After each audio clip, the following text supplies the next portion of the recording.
been that bitch. Roll up in the spot, everybody wanna pick the lips, the hips. You know I'm really feeling it. I had to tell Daddy chill. Too much zip up on the ship. Oh shit.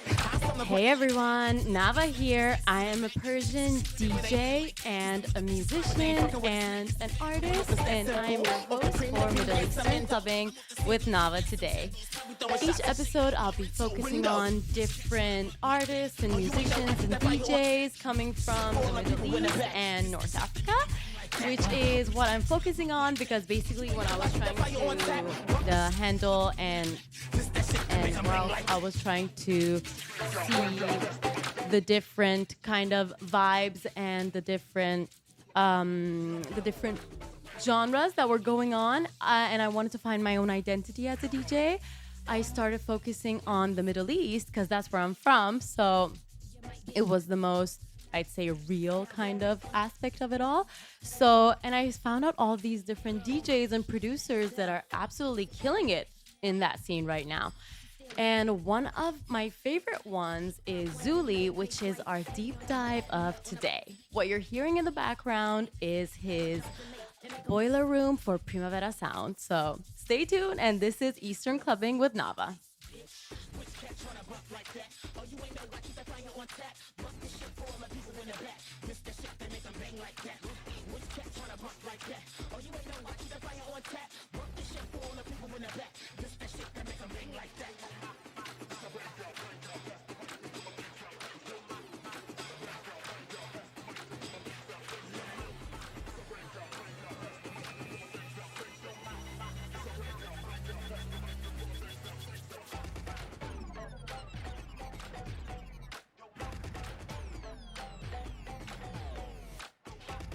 Okay, so Ahmed El Ghazouli, also known as Zuli, all caps, is basically one of Cairo's most influential and important DJs and musicians and producers at the moment. And he was born and raised, actually born in Cairo, kind of raised in London until the age of 10, and then moved back to Cairo at the age of 10, and now he's based in Berlin. So he's been kind of all over the place, and that is one of the main things that he kind of deep dives into his music, because he says that being from a different place and all these change in his surroundings has absolutely kind of urged him into finding his own niche and refusing what the placement that he's been in and kind of being his own person regardless of where he's being placed at. So Zuli, of course, all in caps, has been super influential also for the live music scene, for all the electronic artists and all of the DJs and producers that have come and passed through Cairo and maybe are still in Cairo actually. And one of the main and one of the most important locations that they have handled and they have actually curated music-wise is the Vent Club that I'll be telling you guys about in a little bit.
Okay, so let's talk about Vent. Vent is basically a music club in Cairo, and it's one of the most important ones because in 2013, Zuli and one of his friends called triple dollar sign tag actually took ownership of the curation of the musical part of the club and started doing the lineup.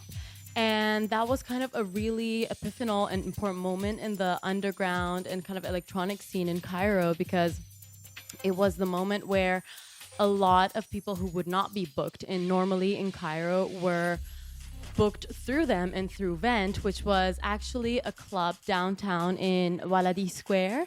And they kind of breathed in life in it afterwards, because the club was failing, and his lawyer, which was a friend of the owners, talked to Zuli and asked them if they wanted to take care of the curation and the musical curation of the club, and they were super up for it. So afterwards, they started booking all these artists that basically would not have been booked if it weren't for their open-mindedness. And they started booking all these artists that now actually have gone on world tours and are worldly famous and are playing in Berlin or playing in LA. So they have kind of been the trampoline that launched these artists. And it was funny because he was saying in all these interviews that basically when they booked these artists during the weekdays from Monday to Thursday, there would be like 3 or 4 people there. But then on Fridays, they would make back the money that they've lost, let's say, through doing more commercial club nights. But still, this way they were able to still push their niche and their alternative music for the culture, and yet be able to kind of sustain the club and have the money come in to be able to sustain these artists.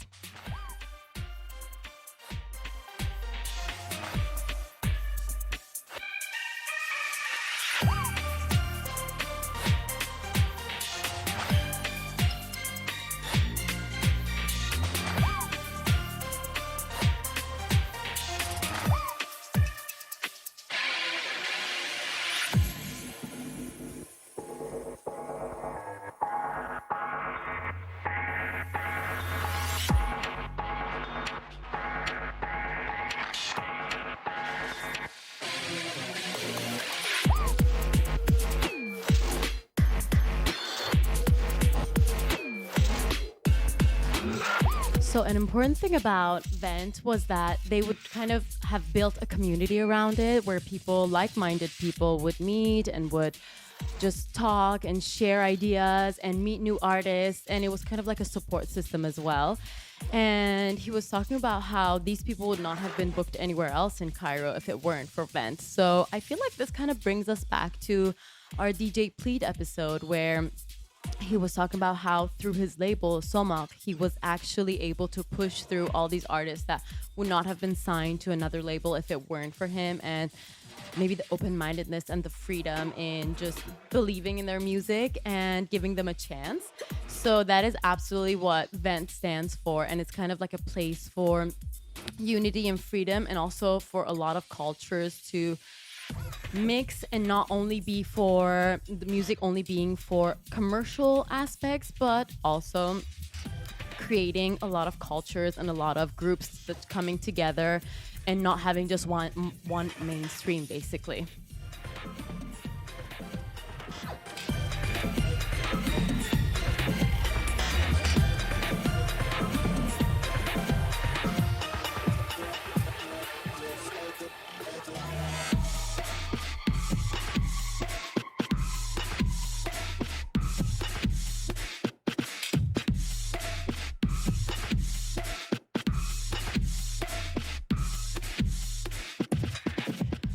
So unfortunately, the club had to close down in 2015 because of all these economical problems that the owners were having, and the club wasn't bringing in as much money as the owners would have liked. So they decided to shut it down.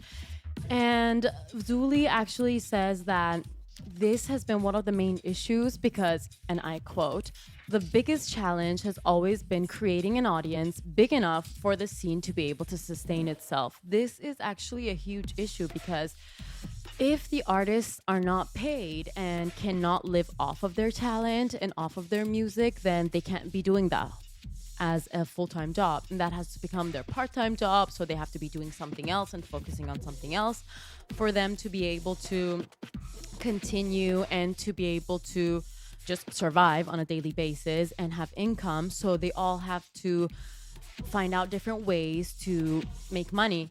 But if there actually is a scene that can sustain economically the artist, then that would be kind of a return, because then the artist would be able to live off of their music, which is something that has to be and is actually a main goal and is actually the winning kind of formula, yet we could say. And something that I didn't know and I found out through reading all these interviews that Zuli has done is that basically in Cairo, and I don't know, maybe in all of Egypt, the British Council and the Goethe Institute have been funding most music events. And they are not club music events. So these fundings have ultimately led to the audience becoming used to not having to pay for tickets and going to free concerts and free events. So the idea of having to pay for a concert or a musical event had become something of a non-possibility and non-negotiable to the audience, which would mean, okay, not having the audience, not having the funding, and the audience just going to these huge institutions, events that already had funding just rolling in. So that would kind of make music become something for people that can afford to do it, the rich, and the necessity and the cultural necessity of it kind of being blinded and ruined, because basically if they cannot play and if they cannot be sustaining themselves economically, then only the people who actually can are able to do music, because the people and the audience are not used to paying for tickets anymore. So as though they thought that it would be a good thing and it would be making music become accessible to all classes, it also kind of taught people not to pay for these events and for the tickets. In fact, he says that a huge gap happened, especially when people would pay for commercial nights, not even caring about the music that's playing, and then not paying at all for concert nights or club nights because they're just used to not having to pay for them. And all these other companies actually followed the lead of the Goethe Institute and the British Council, and with the apathy of the political atmosphere in Cairo at the moment, it all just became worse, and there was a huge gap. But thankfully, Zuli says that in the past couple of years, thanks to Vent and all their hard work, basically, a lot of new people and a lot of new collectives have been born that are actually following the same model, that is kind of like a rebirth of a new kind of artists just passing through and kind of having also another flow and another interesting scene, we could say.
Okay, now that we have kind of spoken about the background of where Zuli's from and where he's coming from and what he's done, let's talk about his music and his works in the past couple of years. So, actually, when you listen to each EP, they kind of portray his mindset and where his mind was at whilst he was writing each one of them. And I love how he's very instinctive and he just talks about how he does the music and wants to release it, and there's not so much of a backstory or conceptual thing behind it. And he kind of wishes that it was as easy as that, but yet he's having a lot of issues with all the background and all the facts that maybe connect him politically to something that he doesn't really stand for, and it isn't really what he wants to portray in his music. So it's kind of like a cliche. And now I would like to play some of my favorite tracks from a few of my favorite EPs and albums of Zuli. And we can just see and dissect together what each track and which represents each EP kind of is, how they are similar, how they're different. And the first track that I want to start from is Trigger Finger from the EP Trigger Finger in 2018.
Okay, so as I was saying, the track that you just listened to is Trigger Finger from, let me actually play it on repeat whilst we're at it.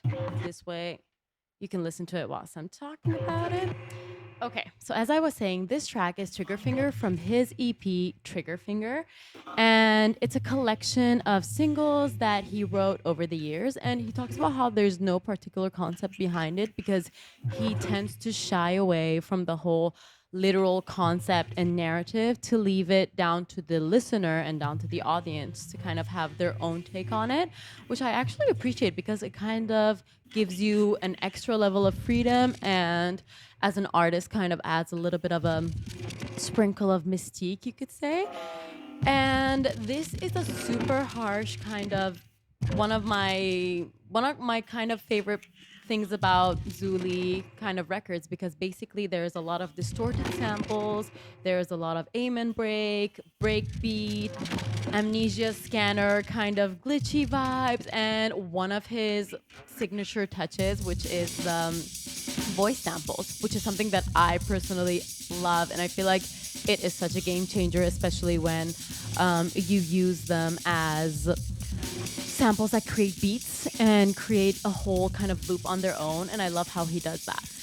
And using these samples, he also did a lot of field recording during this EP, which is super cool because it kind of immerses you into the whole kind of universe that he was literally living at that moment, and it goes over the fact that it's a concept but a world and an atmosphere, which I love, and I really like it when artists and producers kind of create a world around their music without giving you any hints, and you just immerse into it and see what it feels like. So this makes me want to move on to the next track that I want to play from his 2018 EP, Terminal.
So musically, actually, the project kind of features photography from his local zones in Cairo, which I love because it's something that actually we can come back to because it's similar to what he did with Triggerfinger and how he. Ooh, wait, let me play that once again so we know what we're talking about. Okay, yes. And I was saying it is just like Triggerfinger because that is what he did also in that one, kind of immersing the audience into a whole atmosphere. And musically, with Terminal, Zuli moves away from the dance floor and towards more of a melodic ambient listening kind of atmosphere. And there are also rappers involved, which is something that he says that he loves. It's one of the genres that he absolutely likes, and he kind of envisions himself in there, and also talks about how he made a lot of beat types for rappers in Cairo and the North African area. So it's kind of what he has been familiar with, and he's been doing that for a while now. So it was nice to hear that part of his music also into this EP. And this track is called Nari, or also Nari. And he also talks about Terminal being, and I'm going to quote this, Terminal is just what I'm making now, and I wanted to release it. It's just simple as that. I wish the whole industry was as simple as that. I'm making this music now and I'm releasing it. What do you think? But that's not the case usually, because it's always political visions being injected to it, and also people just referring to him as this electro choppy guy who is the Egyptian guy in a lineup, which kind of he mentions as it being quite silly, because if we're all musicians right now, why does it have to be a specific tag placed on him? Because he just considers himself as a musician and not as an electro choppy Egyptian musician, we can say.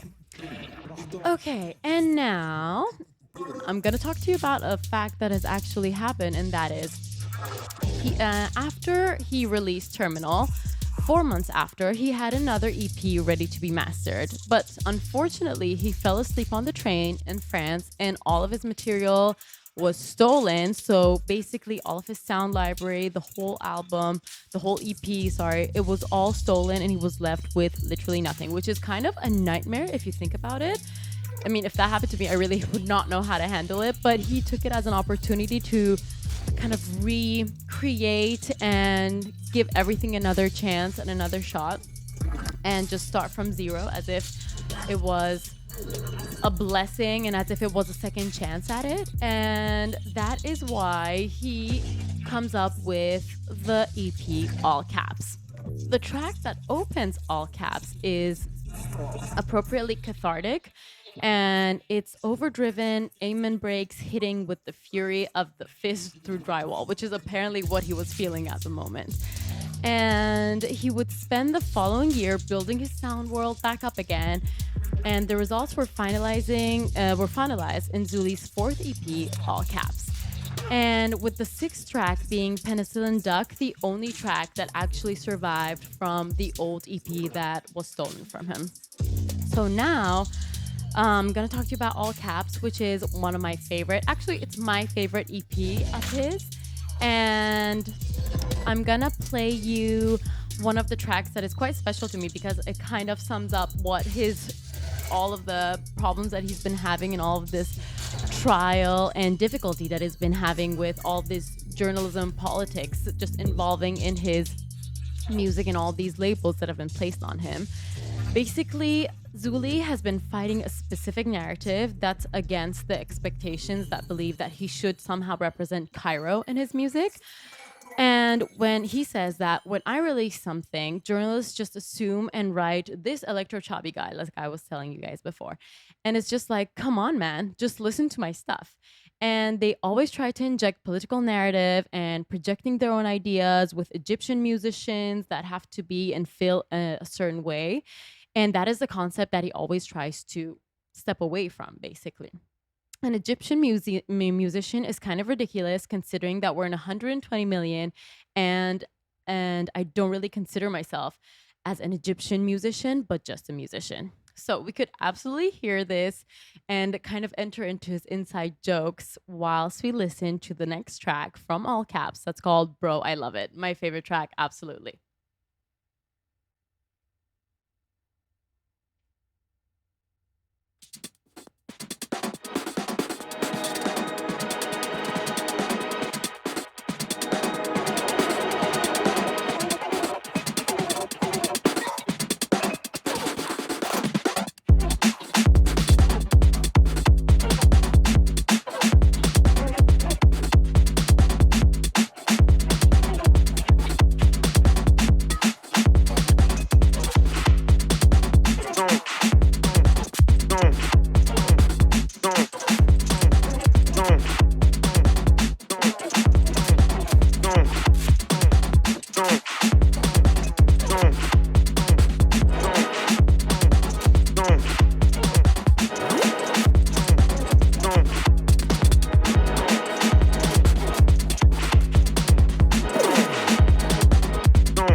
this has Egyptian music all over. I love the Arabic fusion, bro. Wow, that's hard. The bass hits hard.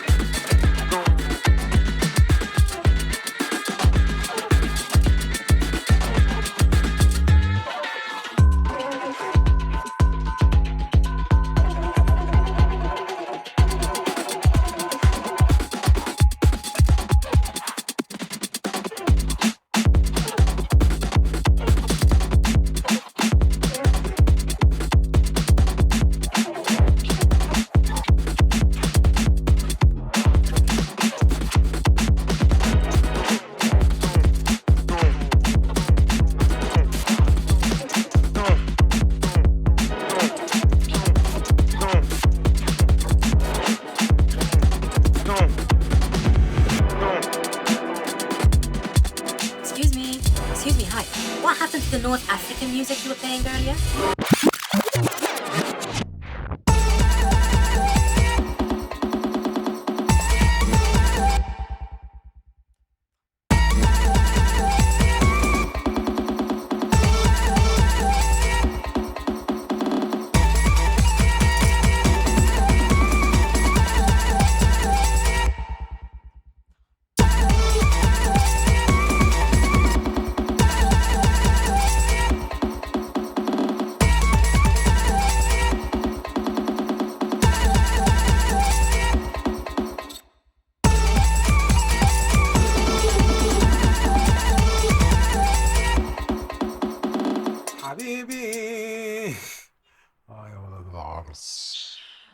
Oh, that is my absolute favorite song. I love how he has such a sense of humor about all of this and how he kind of portrays all the struggles that he's been having in the past couple of years, apparently, with all of these issues of just being labeled as a certain thing and how he's rebelling against it through irony. Basically, Bro, I Love It is structured around an actual joke. And as we heard, for the song's first 2 minutes, Zuli plays the messiest, most disheveled drumming. Then, as the tempo slows and the broken beats kind of give way to North African reeds and percussions to come through, and you can hear this American accent just going, "Oh my God, this is Egyptian music all over. I love the Arabic fusion, bro." And it just feels like you're part of an inside joke of what Zuli has to go through every day and what he has to kind of fight against, like the narrative that he's been pushed and placed in, basically. And he actually says that just because we're from somewhere specific doesn't necessarily mean anything. Even if I'm built on a lineup as an Egyptian guy, I think you can listen to my music and have it not be Egyptian. There you go. And in a complete ideal world, it would be to focus more on the music. And I do feel like nowadays everybody just wants to kind of hear about the story behind it more than the music itself. And that is one of the reasons why I love the irony behind Bro, I Love It, because I can see how it has frustrated him. And as a musician, his response is through his music and not getting involved directly, but just kind of sending you the message through, again, the samples and the voice samples, which is what he's absolutely famous for. And this time the voice samples are, "Excuse me, can you play some Egyptian music? I came here to listen to the Arabic vibes. Like, where are they?" And I love how he just played around with that. So the next track that I want to play is from his 2024 album, Lambda. And this is the one of the more longer kind of works of Zuli. And you can see that in this album, there's a lot of ambient, a lot of trip hop, and a lot of industrial music. So we're gonna listen to the track called Takia, and you guys will let me know what you think about it. I feel like this is more of a more softer side of Zuli coming out, and more of a kind of ambient and, I don't know, sweeter kind of melancholy is the feeling that I'm getting. So I'm gonna listen, play it for you guys, and you'll tell me what you think. Hard. The bass hits hard.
Okay, so let's talk about and break down a little bit of Lambda and Trachea, which is actually one of the most touching. I don't know, I just love this track. It gets me emotional every time I listen to it. Basically, in this album, he kind of focuses and leans more into the ambient trip hop version of himself and a little bit of industrial with symphonic noise and longer vocals, less choppy, which is something that it was kind of like a surprise. That's why I feel like he doesn't kind of attach himself to concepts, because he likes to play also with the element of surprise. Also because if you don't do that, maybe you get bored as the first person yourself. So I feel like that is what helps you just keep going and finding new elements and new identities and just letting go and having fun with it.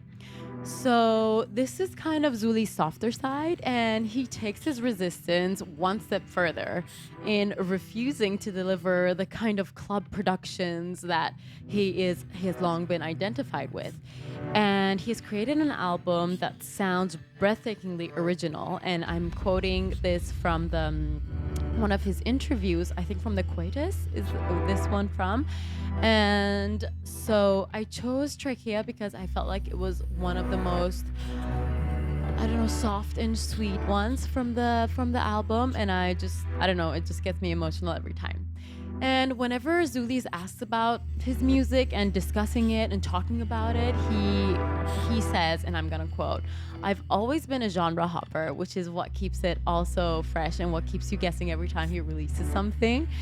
And he said that he's grown up mainly with guitar music, which is so funny to me because I would have not expected this. And he says that Arabic music hasn't influenced him at all, and it was more of a Western music and things that he saw on MTV as a teenager that were his main influences, which I absolutely kind of see myself in that as well, because growing up in Iran, I don't feel like Iranian music ever affected me and kind of, I don't know, got to me. And yet I literally grew up on MTV and Much Music and all that as well. So it's quite funny to see him having the same kind of background. And he says that he always liked rap, but he really got into it in 2010 when he started making rap beats for local rappers in Egypt under different names. So that is, I think, also where his collaborations have come from. And that is how he has kind of had a lot of artists collaborate with him on, especially Terminal. And the thing about music with me, he says, is that I try as much as possible not to think too much about it. And if you think about it, that is what also DJ Plee talked about when he was talking about making his music. He just talked about sitting on the train, on his keyboard, on Ableton, and just coming up with different loops without having any kind of specific idea or demand from them, just jamming and seeing what comes of it without it having to be a hit, a single, a track, a lead, anything like that. So I feel like that way they kind of have the same approach to each other. And in the past couple of years, Zuli says, I've kind of changed my approach to music. I'm taking myself less seriously and I'm having more fun with it. Partially because I miss how it used to feel as a teenager to make music, the excitement when things become formal and you're touring, it kind of loses it a bit. And so ever since COVID and lockdown, it sounds cheesy, but I've had learned to appreciate music a lot more, and this approach helps me with that. So I love the fact that he talks about how approaching music through a less serious vision has helped him, because when you start touring and when you start producing and it becomes a job, it does tend to lose its magic a little bit. So that is what I absolutely agree with. So let's play a little bit more of his Boiler Room, and I'll leave you guys with what he's up to in all the radios that you can find him at.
So radio actually plays a very important role in Zuli's career, and the importance of radio is through connecting and creating community, which is what he has been doing through Vent as well, and becoming aware of new genres, and through that he was able to meet so many new DJs and so many new producers that actually have gone on tour and they've met and they're collaborating, maybe done a featuring here and there. So through radio, a lot of connections were built, and he was always sent new music, and he has his show on NTS where he always has these guests from the road where he meets whilst he's on tour. And then he has his sub-series that is called Nile Sessions, where he has his favorite Egyptian DJs come and play. And he loves the fact that he's been sent all this music all the time, and it kind of keeps him in the loop. And when he was asked about radio play in promoting the underground scene, he answers, "That's been amazing. It's such an amazing platform because I'm a DJ, so I get to play at least 20 to 40 tracks.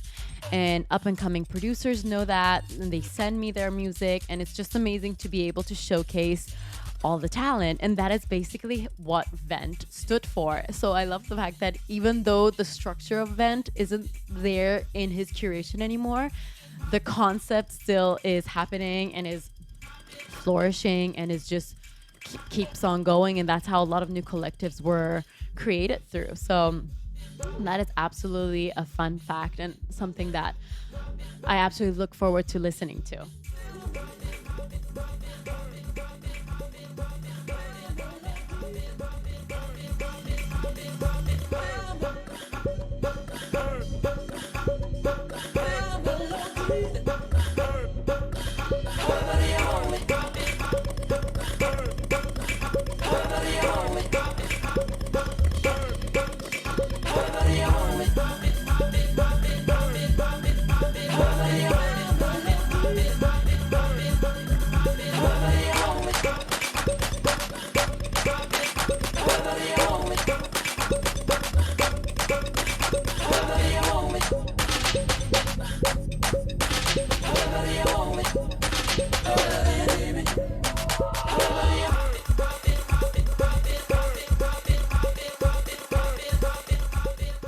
Zuli mentions that growing up in Egypt, he was always into the type of dance music that was never in the clubs. So he's used to listening to it indoors. And I absolutely kind of see myself there as well, because growing up in Tehran, there weren't clubs happening unless there were underground parties. And there you wouldn't really be listening to club music or different genres. It would be the mainstream kind of music that would be happening. And you didn't really need to go to a club to be able to listen to the dance music. And I love how you could even do it just by sitting at home and listening to it in your headphones. So you kind of created your own little world through it. And I feel like that kind of brings back some kind of a resistance to his surroundings, as he was saying, because if outdoors he couldn't have the club music that he was interested in, he would create his own club music indoors, even as a teenager. So he kind of has it with all these moves that he's been doing. He absolutely had rebelled against his surroundings and had found his niche. So I want to also mention that all of the info that I've been talking about and all the facts and the quotes have come from different sources. For example, he's done a podcast called People in Dance Floor Cairo, and it's a conversation with Zuli. And there's a lot from Medium article, The Wire, Type Mag, Mix Mag, The Quatus, Passive Aggressive, and also his interview on NTS. So make sure to check it out. Also because I learned so much through this, and I just felt like quoting them and saying where all these info is from was right. So hope you guys like this episode based on Zuli. And he actually played in Milan during Balleremo, and I love the fact that the Milanese scene is kind of finally getting out of the mainstream and more into the Middle Eastern clubbing atmosphere as well. So that made me really happy, and hopefully we'll see him soon on the road again. Thank you guys. Nava here, and I'll see you in the next episode of Eastern Clubbing with Nava for LINEA Radio.